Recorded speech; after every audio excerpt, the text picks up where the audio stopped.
What's up guys, just want to show you a new Forge environment in Halo 4 called Erosion. So this video comes from GameSpot. Thank you to them for uploading it, providing inscription to their full video that covers Ravine and Impact as well as Erosion, and this video is just focusing on the new Forge map. But again, thanks to GameSpot for uploading it. Enjoy. I'm Kynan Pearson, the lead multiplayer level designer here at 343 Industries. And I'm Lori Zawada. I'm from Certain Affinity in Austin, Texas. We co-developed Forge with 343. The first map that we're going to be taking a look at is Erosion. So this map takes place inside the interior of a cave. You've got some structures, but there's a lot of stuff that you can do with this map. There's basically three major areas of the map. The first is the interior space is used for a griff ball, but you can also treat that as something to do, small scale 4v4 maps. You can put together what you want on the interior, but by default, it's a griff ball court. So you can see that area here. You've got pretty high ceilings, and the grid will allow you to kind of snap things and conform things to whatever dimensions you want on the floor. When we travel outside, you can see that we've got a bunch of natural terrain. So this is going to give you the ability to kind of use some of the unique ramps and caves to do whatever you want with more tiered gameplay. So you've got a lot of these opposing ramps and opposing views that'll give you some dynamic cover when you're on them.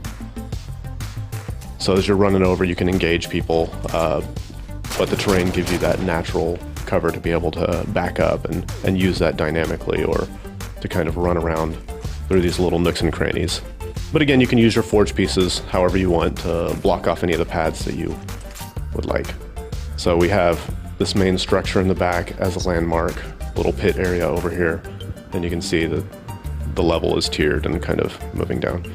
And the last area that you can use in this map is the cave area in the back, which is over the water down here. And you can basically build from bottom to top.